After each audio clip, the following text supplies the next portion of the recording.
인권의 최후 보루로서의 역할을 해주신 대법원에 경의를 표합니다. 공천하지 않는 게 맞다고 생각하고요. 이게 정권의 위기 이런 차원이 아니라요. 체제의 위기를 초래할 수 있다고 봅니다. 함부로 말하는 것은 직전 총리로서 적절하지 않다고 생각합니다만 지금 그 논의를 할 시기가 아니라고 생각합니다.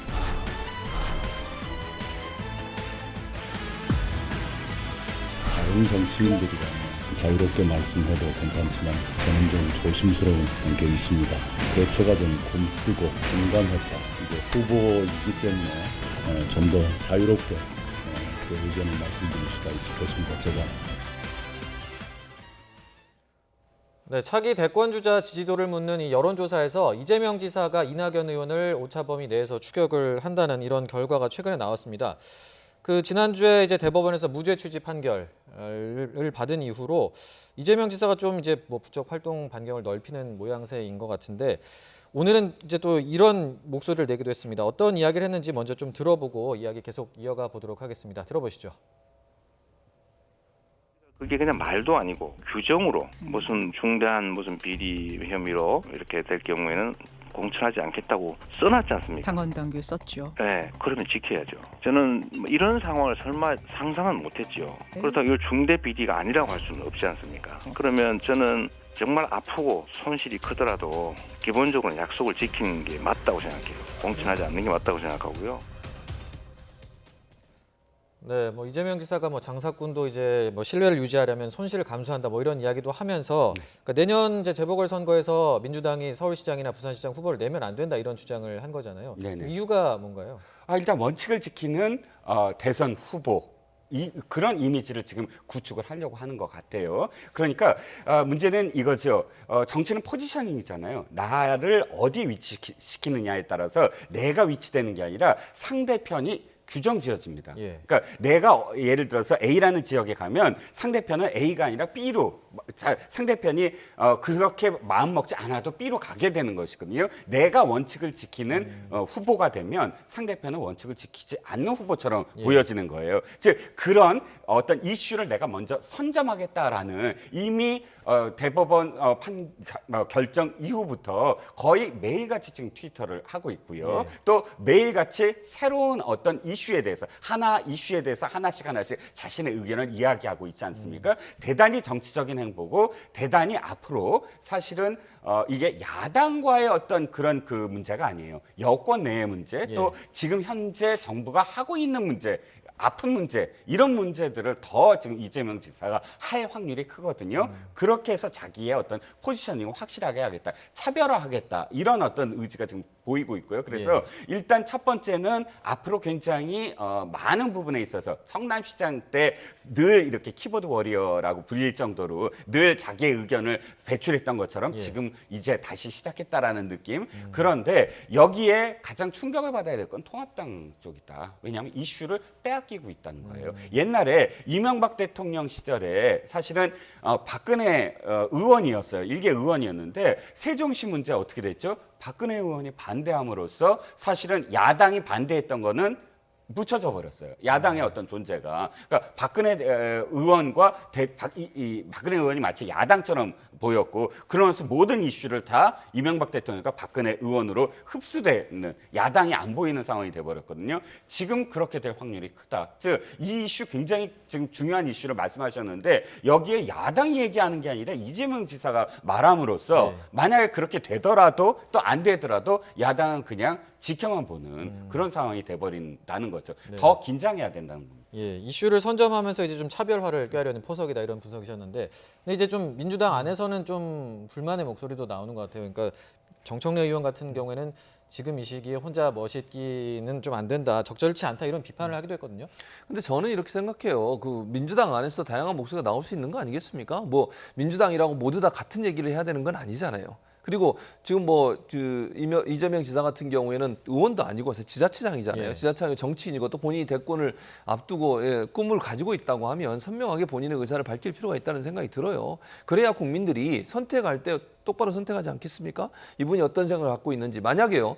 지금 현재 뭐 이재명 지사가 여기에서 두루뭉실하게 그냥 당이 원하는 대로 얘기를 하고 끝나버리면 그러면 이재명 지사에 대한 어떤 상품성, 제가 말하는 대권 후보로서의 상품성을 말씀드리는 겁니다. 예. 그런 상품성은 없어지는 거예요. 그냥 원오브댐이 되는 거 아니겠습니까? 한 후보 중, 뭐 여러 후보 중에 한 명 이렇게 돼버려가지고는 대선에서 성공할 가능성이 낮다고 봐요. 그러니까 물론 이재명 지사가 저렇게 얘기하는 건 본인의 소신과 뜻이 있다고 저는 보거든요. 원칙이 있는 것이고 원칙을 지키고 선명하게 본인의 정치 성향을 드러내려고 하는 것은 본인이 대선 후보로서의 어떤 가치랄까요? 아니면 상품성이랄까요? 이런 부분을 좀 더 강하게 하는데 중요한 역할을 한다고 저는 봐요. 반대 의견도 반드시 있겠죠. 뭐 없겠습니까? 어느 누가 얘기한다고 반대하는 사람이 없겠습니까? 저는 있을 수 있다고 봐요. 그리고 민주당 내에서 이런 다양한 의견이 나오는 것을 건강한 정당이라고 볼 수 있는 하나의 저는 뭐 척도라고 봅니다. 너무 같은 소리만 계속 내면 그게 예. 건강한 정당은 아니잖아요. 비판적 목소리로 나오고 다른 목소리로 나올 수 있는 것이기 때문에 이게 뭐 혼자 멋있게 운동을 하는 거다 이렇게 비꼴 게 아니고 다양한 의견들이 함께 모여서 논의도 하고 거기서 바람직한 방법을 찾아가는 것이 필요하다고 보기 때문에 저는 이걸 꼭 부정적으로 볼 것이 아니라 당내에서 이 부분에서 치열하게 논쟁하고 논의해서 어떤 방향으로 가는 것이 국민의 뜻에 합당한 일인지를 밝혀내는 거 또 찾아가는 거 이게 필요하지 않나 이런 생각이 듭니다. 네, 당내에서 다양한 목소리가 나오는 건 건강한 정당이다라는 증거다 이런 말씀이신 것 같고요. 근데 이제 이재명 지사가 보통 본인의 이제 화법도 그렇지만 아까도 말씀해 주신 것처럼 본인의 의견을 이제 굉장히 솔직하게 잘 뭐 표현을 하는 편인데 그러다 보니까 이제 소위 말하는 뭐 사이다 발언을 한 덕분에 최근에 뭐 이렇게 좀 여론조사에서 상승세를 보이는 게 아니냐 이런 분석들도 있거든요.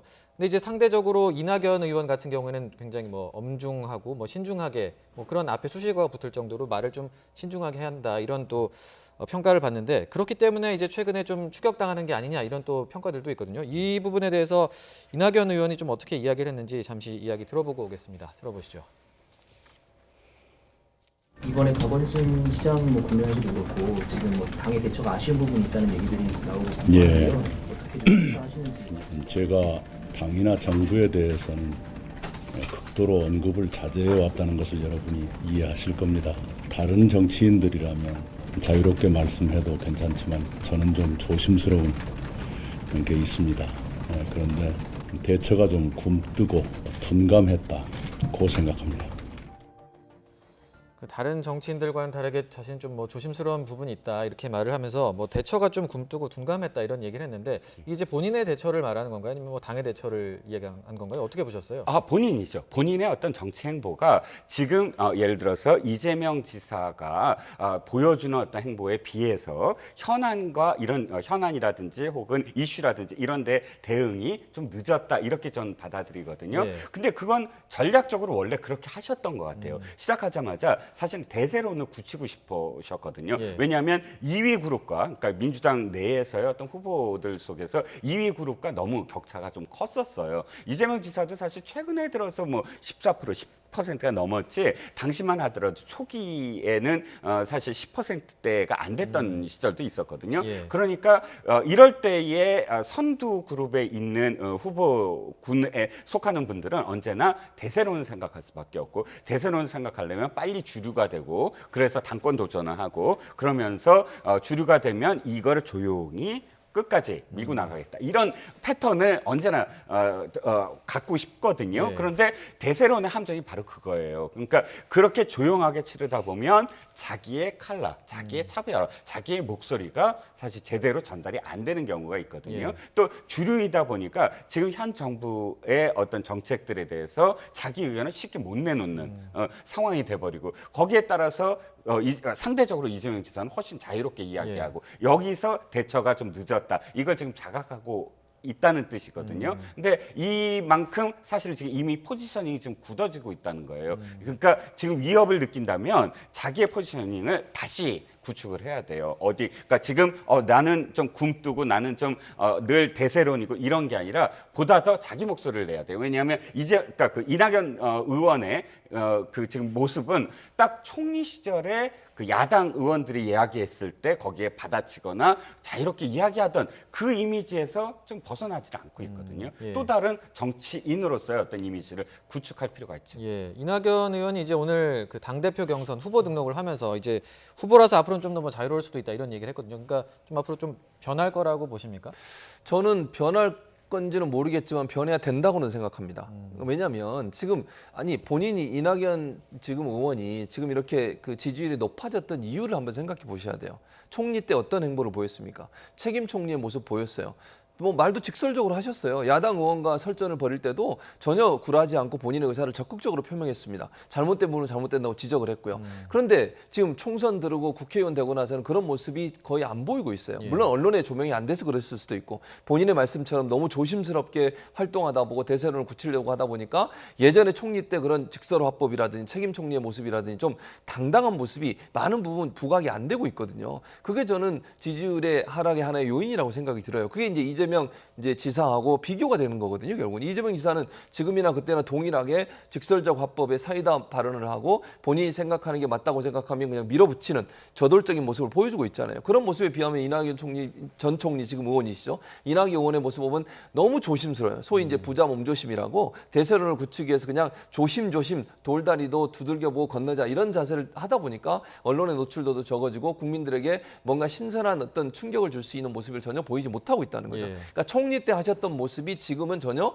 드러나지 않고 있어요. 그게 저는 문제라고 보여지기 때문에 저는 대표로 나선 이상 이런 부분을 좀 더 부각할 필요가 있다.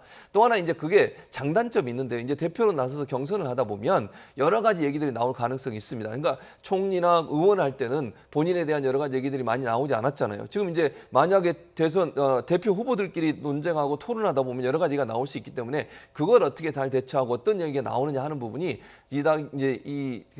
이낙연 지금 의원 그 대표 후보에게는 상당히 큰 분기점이 될 거다. 거기서 어떻게 잘 넘어가고 어떤 얘기들이 나오느냐가 본인의 어떤 대선 후보로서의 어떤 경쟁력 또는 어떤 지지율 끌고 가는데 중요한 어떤 분기점이 될 가능성이 있다는 생각이 듭니다. 예. 이제 뭐 앞으로 대권보다 가까운 게 이제 당권 이제 당 대표가 되느냐 이게 앞서 남아 있는데 이제 오늘부터 사실상 뭐 당권 경쟁이 시작됐다 이렇게 볼 수 있잖아요. 이낙연 의원과 김부겸 전 의원 2파전인데 앞으로 이 두 사람의 당권 경쟁은 좀 어떤 식으로 흘러갈 거라고 예상하십니까? 일단 이재명 지사의 역할이 어디에 가느냐가 굉장히 지금 달라질 거예요. 왜냐하면 가장 정치인들의 어떤 힘은 지지율이거든요. 지금 지지율이 높아질수록 당내 역학관계가 훨씬 달라집니다. 벌써 며칠 만에, 그러니까 그 대법원 판결 며칠 만에 오차범위 내로 줄어들었잖아요. 목요일 날 또 수요일 날, 금요일 날 연달아서 세 군데의 여론조사 기관이 지금 또다시 여론조사를 발표할 겁니다. 그럼 또다시 출렁거림이 있을수록 당내에서 그 이재명 지사를 응원하거나 혹은 그쪽에 눈길을 두는 의원들이 많아질 거예요. 그렇다면 아무리 이재명 지사 난 거리를 둘 거예요. 두 분이 알아서 하세요. 하더라도 당권 전당대회 가까울수록 이재명 지사의 눈길을 바라보는 의원들이 많아질 겁니다. 즉 앞으로의 지지율이 어떻게 되느냐에 따라서 즉 이번 주에 만약에 추월했다 또 다음 주에 뭐 또 오차 범위 내로 또 앞서간다 이런 식의 어떤 드라마가 연출이 되면 그 드라마는 바로 이 전당대회에 영향을 미칠 것이다라고 생각합니다. 예, 이재명 지사의 역할이 좀 있을 거다라는 말씀이신데 좀 어떻게 동의하십니까? 저도 일정 부분 동의해요. 그러니까 이재명 지사가 뭐 누구를 지지할 건 이걸 제가 이제 얘기할 수는 없지만 제가 볼 때는 경쟁 대상이라고 이낙연 의원에게 대표가 되는 것이 상당히 본인한테는 불리하게 작용할 가능성에 대한 예측을 할 수 있는 거잖아요. 왜냐하면 당내 지지율이나 당내 장악력이 높아지게 되면 결국은 대선 전국에서 일정 부분 불리한 위치에 처할 가능성이 있어요. 그래서 전략적으로 김부겸 후보와 연합할 가능성은 충분히 예견되는 겁니다. 지금 뭐 그렇게 한다고 제가 말씀드린 건 전혀 아니고요. 그래서 그런 가능성은 생각이 되고 그다음에 견제 차원에서 이낙연 대표가 되는 것을 뭐 예컨대 큰 차이로 뭐 되더라도 큰 차이가 아니라 근접한 차이로 되도록 만드는 것도 어찌 보면 대세론을 어느 정도 흔들 수 있는 중요한 요소가 될 수 있기 때문에 아마 이재명 지사 입장에서는 제가 그냥 개인적으로 생각을 해보면 김부겸 의원과의 전략적인 어떤 뭐 지지 또는 지원 이런 부분들은 충분히 가능한 상황이 아니겠나 이런 생각은 듭니다. 예, 알겠습니다. 앞으로 뭐 민주당 당권 경쟁 어떻게 될지 좀 지켜보도록 하겠습니다. 지금까지 이종근 시사평론가 그리고 최진봉 성공회대 교수 두 분과 함께했습니다. 오늘 말씀 잘 들었습니다.